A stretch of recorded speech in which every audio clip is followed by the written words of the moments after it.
Si vous savez ce que vous voulez et que vous le voulez vraiment, vous trouverez inévitablement le moyen de l'obtenir. Il y a deux types d'objectifs. Les objectifs à long terme, qu'est-ce que vous désirez faire durant les 5 ou 10 prochaines années, et les objectifs à court terme.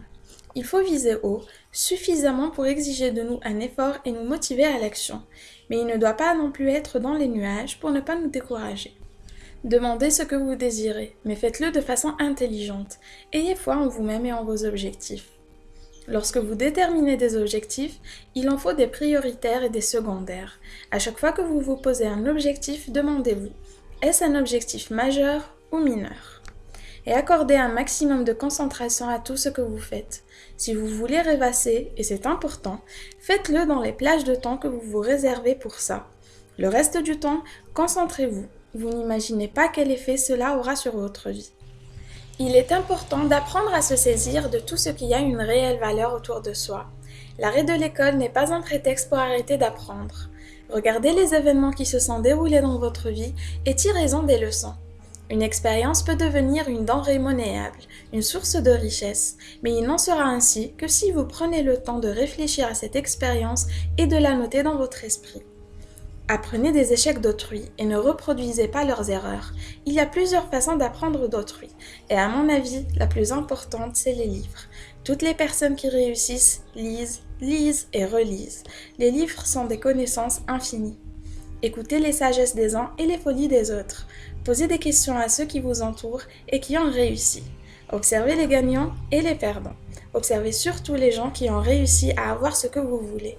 Et enfin, investissez 30 minutes au minimum de votre journée à apprendre quelque chose qui vous fera avancer dans la direction de votre objectif.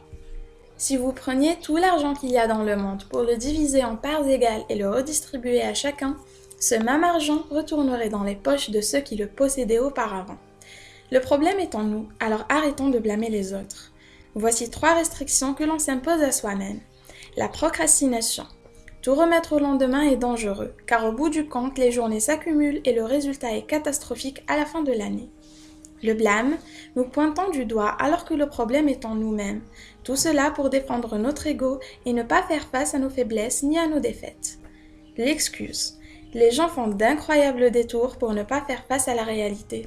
Il faut se poser une question. Qu'allez-vous faire à partir d'aujourd'hui pour vous améliorer et améliorer votre vie ? Si vous ne vous débarrassez pas de certaines restrictions que vous vous êtes imposées, les 5 prochaines années seront semblables aux 5 dernières. Pour progresser, il faut être discipliné. Nous ne pouvons pas changer quelqu'un, c'est à lui de décider de changer. Et nous ne pouvons pas changer du jour au lendemain, mais c'est un processus évolutionnaire composé de petits changements quasiment imperceptibles. Apprenez à vous discipliner. Seule la discipline vous permettra de faire des efforts constants pouvant former les habitudes qui vous mèneront à la réussite. Commencez par relever de petits défis et enchaînez-les, puis augmentez petit à petit la difficulté. Si vous poursuivez la recherche de la fortune aux dépens d'autres valeurs, vous avez déjà perdu. Apprenez à vivre avec 70% de vos ressources et découpez les 30 restants comme ceci. 10% en charité, 10% en investissement de capital, lancez-vous en affaires même à temps partiel et 10% en épargne pour affronter les hivers de la vie. Votre temps est la plus précieuse de vos possessions, elle est limitée et il est impossible d'en acquérir plus. Il faut savoir l'heure à laquelle nous sommes plus productifs et il faut tout coucher sur un papier et planifier ces journées avec un journal de bord pour noter toutes vos idées, un classe projet pour bien définir chacun de vos projets, un calendrier pour vous organiser, noter vos rendez-vous, les choses à faire, et un plan d'attaque afin de savoir chaque jour, chaque semaine, chaque mois ce que vous allez faire pour tendre vers votre objectif. Tout cela peut bien sûr être rassemblé dans un seul support en papier ou numérique. Nous sommes comme les gens qui nous entourent. S'ils dépensent tous leurs revenus, alors nous ferons pareil. Nous agissons comme les personnes qui nous entourent.